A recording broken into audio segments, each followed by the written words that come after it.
Hi friends, मैं आपको HTML की वेब सीरीज़ के दूसरे लेक्चर में वेलकम कहता हूँ। पहले लेक्चर में हमने इसके इंट्रोडक्शन के बारे में बात की थी कि HTML होता क्या, इसकी हिस्ट्री देखी थी, इसकी कुछ हमने टैग्स के बारे में डिस्कस किया था। तो इस लेक्चर से हम बाकायदा इसका आगाज़ कर रहे हैं। तो अब इसकी जो सी है हम आउटलाइन देख लेते हैं। आउटलाइन में ये सिर्फ इस लेक्चर की आउटलाइन है, लेक्चर नंबर 2 की। हर लेक्चर दोस्तों जो भी लेक्चर मैं स्टार्ट करूँगा उसके साथ मैं उसकी आउटलाइन भी दूंगा कि हमने उस लेक्चर के अंदर क्या क्या चीज़ें डिस्कस की हैं। अब एज इट इज़ प्रॉपर इसकी आउटलाइन नहीं मैं दे सकता आपको। उसकी एक वजह यह भी है कि हमें कोई चीज़ किसी भी पॉइंट पर न्यू ऐड करनी पड़ सकती है।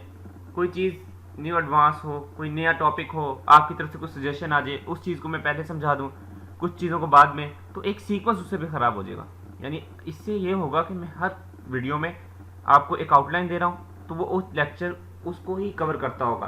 तो अब इसको अगर हम देखते हैं, सबसे पहले कि हमें HTML एडिटर क्या होते हैं।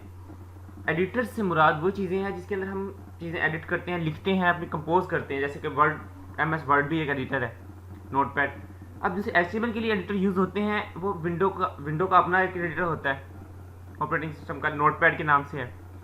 तो इसी तरह मैकबुक का होता है। अब हम दूसरे भी मल्टीपल सॉफ्टवेयर भी यूज़ कर सकते हैं, जैसे नोटपैड प्लस प्लस है, सबलाइम है, ड्रीमवीवर है। मैं मोस्टली ज़्यादा सबलाइम यूज़ करता हूँ, सबलाइम टेक्स्ट। तो उसका मैं आपको डिस्क्रिप्शन में लिंक भी दे दूँगा। तो नेक्स्ट वीडियो से हम सबलाइम टेक्स्ट एडिटर के ऊपर ही वर्क करेंगे। तो अब मैं आपको विंडो का जो अपना टेक्स्ट एडिटर है नोटपैड, उसको मैं आपको चला के दिखाऊँगा और उसके ऊपर हम आज वर्क करेंगे। तो यहाँ पे मैंने ये विंडो की प्रेस की है और सिंपल यहाँ पे मुझे शो भी हो रहा है। अगर आपके यहाँ पे शो नहीं हो रहा तो आप यहाँ पे सिंपल लिख सकते हैं नोटपैड, ये वाला है, ठीक है। तो हम यहाँ पे इसको ओपन कर लेते हैं। अब इसके अंदर हमने अपना सारा वर्क करना है। तो ये बहुत ही सिंपल है और इसके लिए आपको मज़े की बात यह है कि ना इंटरनेट की ज़रूरत पड़ती है, ना किसी और टूल की इजाफी ज़रूरत पड़ती है। तो आप सिंपल इसके अंदर ही अपना एक वेब पेज बना सकते हैं। तो इसकी मैं थोड़ी सी साइज़ इंक्रीज़ कर लेता हूँ, 26, इट्स गुड। तो अब यहाँ पर हमारे पास जो सा है, उसके बाद हमारा जो सा था दूसरा टॉपिक, वो था कि HTML में कमेंट्स क्या होते हैं। कमेंट्स में मुराद हमारे पास वो चीज़ें होती हैं जिनको हम, जैसे कि अगर आपने अब प्रोग्रामिंग से बैकग्राउंड है तो C++ में भी हम कमेंट देते थे कि बताता था, वो चीज़ आइडेंटिफाई करती थी कि ये क्या चीज़ है। तो हम HTML के कमेंट्स में भी वही चीज़ देखते हैं कि वो डिफाइन कर रही थी, लेकिन वो जब हमारे पास रन होगा या एग्जीक्यूट होगा कोई प्रोग्राम, तो उसके अंदर वो चीज़ इंक्लूड नहीं होती। वो सिर्फ जो प्रोग्रामर है या वेब डेवलपर है या वेब डिज़ाइनर है, उनकी कोडिंग को अंडरस्टैंड करने के लिए, कि वो याद रख सकें कि हमने इस स्टेप पे क्या चीज़ की थी, कमेंट लगा देते हैं। तो कमेंट का जो सिंटैक्स है वो इस तरह से है, कुछ एंगल ब्रैकेट्स,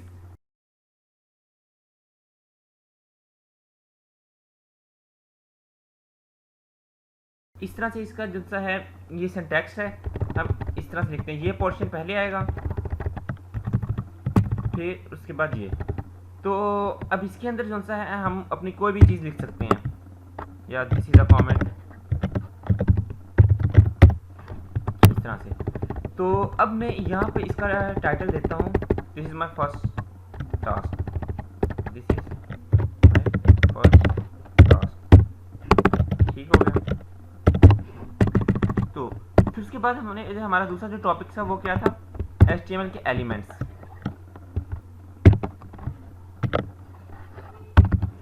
तो एलिमेंट्स,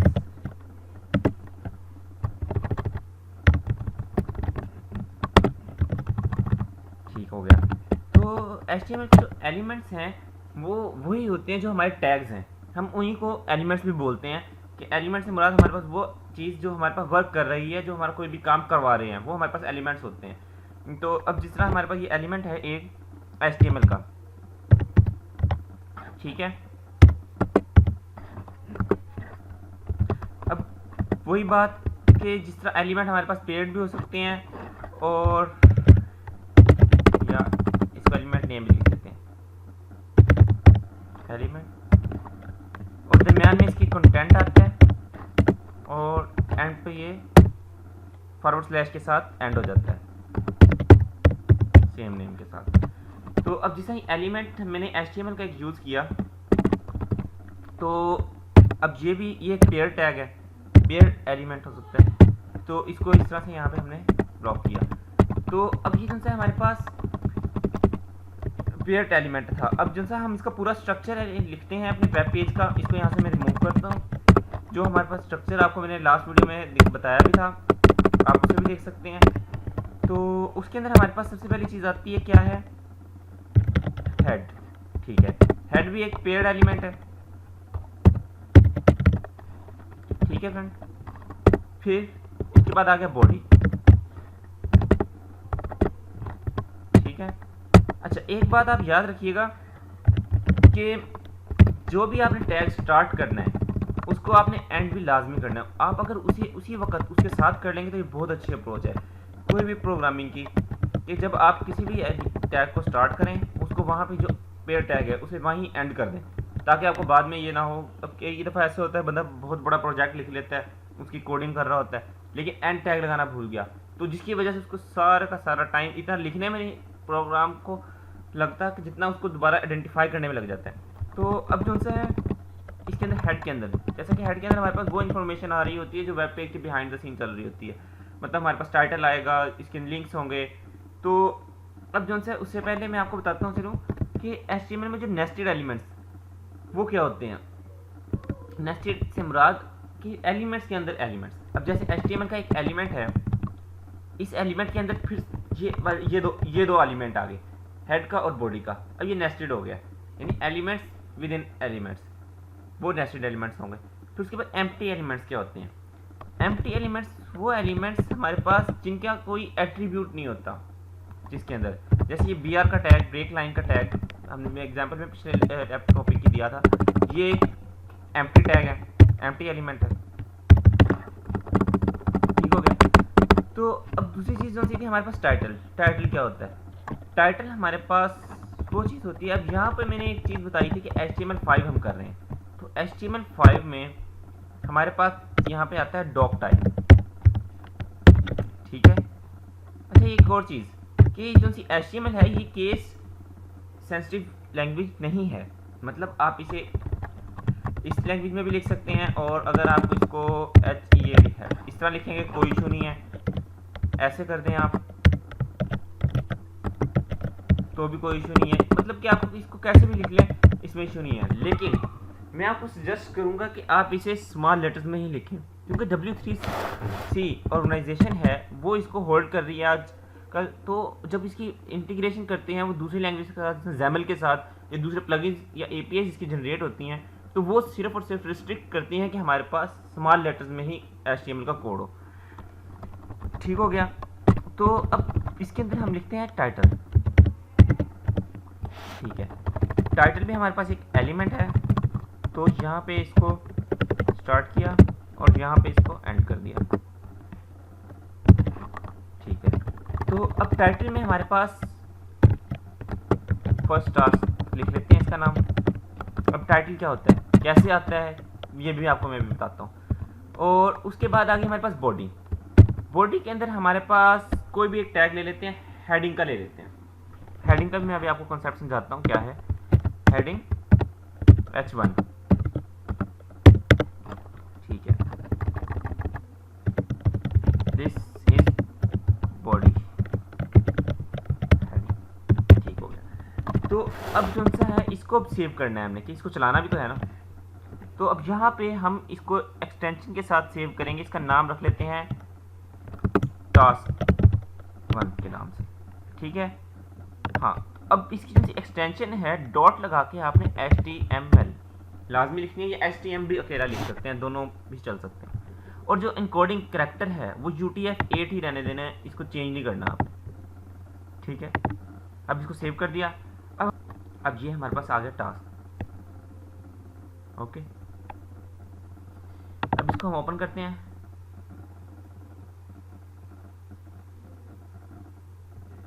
ये आ गया। यहाँ पे हमारे पास आ रहा है फर्स्ट, ये हमारा है टाइटल, जैसा कि हमने लिखा था।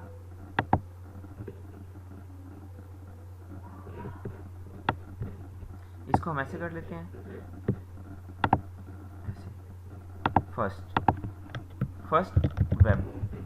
अब इसको यहाँ पे मैंने कंट्रोल ऐसे सेव किया, यहाँ पे इसको रिफ्रेश किया, फर्स्ट वेब। ये टाइटल जो यहाँ पे मैंने टाइटल इसका लिखा है वही टाइटल मेरे पास यहाँ पर लिखा हुआ शो आ रहा है। अब जो सा इसकी बॉडी है, बॉडी में हमारे पास ये मैंने लिखा दिस इज़ अ बॉडी। तो अब जो बॉडी है वो बॉडी में हमारे पास वो एलिमेंट जितना भी इसके सारे कैनवस है इसके ऊपर हमारी चीज़ें शो हो रही हैं।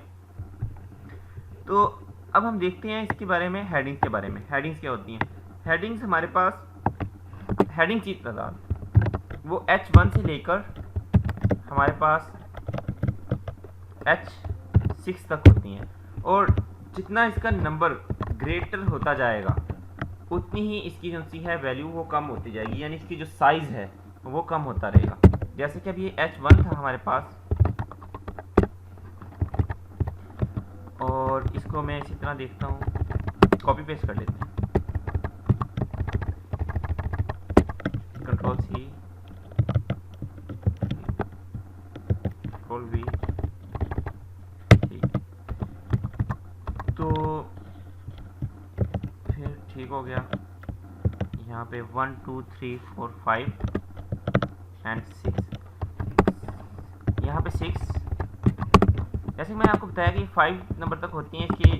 इसके यूज़ के मुताबिक हम इसे यूज़ करते हैं कि हमारे पास कहाँ पे किस साइज़ की और कौन सी रिक्वायरमेंट के लिए हमारे पास चाहिए, और इसकी इंपॉर्टेंस भी इसी तरह बढ़ती है। यानी कि जितना इसका नंबर ग्रेटर होता जाएगा इसकी इंपॉर्टेंस कम होती जाएगी और इसका साइज़ भी कम होता जाएगा। जिस तरह इसका साइज़ कम होगा, यानी कि इसका नंबर कम होगा, इसकी वैल्यू भी बढ़ेगी और उसका साइज़ भी बढ़ेगा। अब जिस तरह ये है, दिस इज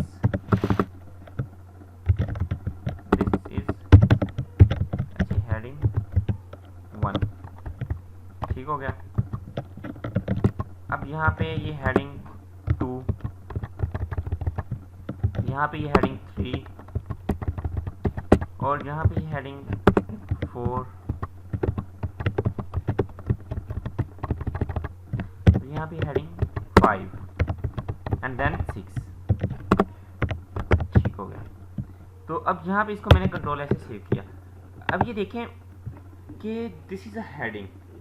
अब जो सा है कि हेडिंग नंबर 1 2 3 4 5 6, अब जिस तरह इसकी वैल्यू, नंबर की वैल्यू बढ़ रही है, इसकी वैल्यू कम हो रही है। नंबर की वैल्यू अगर कम हो रही है, इसकी वैल्यू बढ़ रही है, और इसकी इंपॉर्टेंस भी इसी तरह बढ़ती है। जब हमारे पास बैकएंड पे काम हो रहा होता है तो वो भी यही चीज़ देखते हैं हमारे पास वेब पेज में कि हेडिंग्स क्या होती हैं। अब हम नेक्स्ट देखते हैं एट्रीब्यूट्स। एट्रीब्यूट्स क्या होते हैं? एट्रीब्यूट्स वो चीज़ होती है कोई भी टैग की, कोई भी एलिमेंट की प्रॉपर्टी। अब कोई भी एलिमेंट है, अब हम एक एलिमेंट ले लेते हैं एंकर का, ये होता है लिंक के लिए। अब इसका जो सा एट्रीब्यूट है हमारे पास हरीफ के नाम से आता है, और जिसको हम डबल कोट के अंदर इसकी वैल्यू देखते हैं। यहाँ पे हमारे पास आता है इसका लिंक, ठीक है। तो अब ये जो सा है टैग, अब इसके अंदर जो सा ये इसका एट्रीब्यूट है हरीफ। अब एट्रीब्यूट क्या होता है कि एट्रीब्यूट इसकी फंक्शनैलिटी को बयान कर रहा है। अब इसके अंदर जिस तरह हमारे पास के अब हेडिंग टैग के अंदर हम कोई ले लेते हैं स्टाइल का, ठीक है। तो जब CSS के साथ हम यूज़ करते हैं, इसका हाइट एंड विड्थ के हिसाब से ले लेते हैं। इस तरह के मुख्तलिफ एट्रीब्यूट्स होते हैं मुख्तलिफ टैग के साथ। तो ये चीज़ें होती हैं। अब हम जिस तरह आगे नेक्स्ट करते रहेंगे, जो हम टैग करेंगे उसके साथ साथ उसके एट्रीब्यूट्स भी देखेंगे और उसके बारे में मज़ीद पढ़ेंगे भी। और मज़ीद लेक्चर्स के लिए आप जुड़े रहें हमारे चैनल के साथ, और लाइक करें, सब्सक्राइब करें और शेयर करें हमारी वीडियो। Thank you.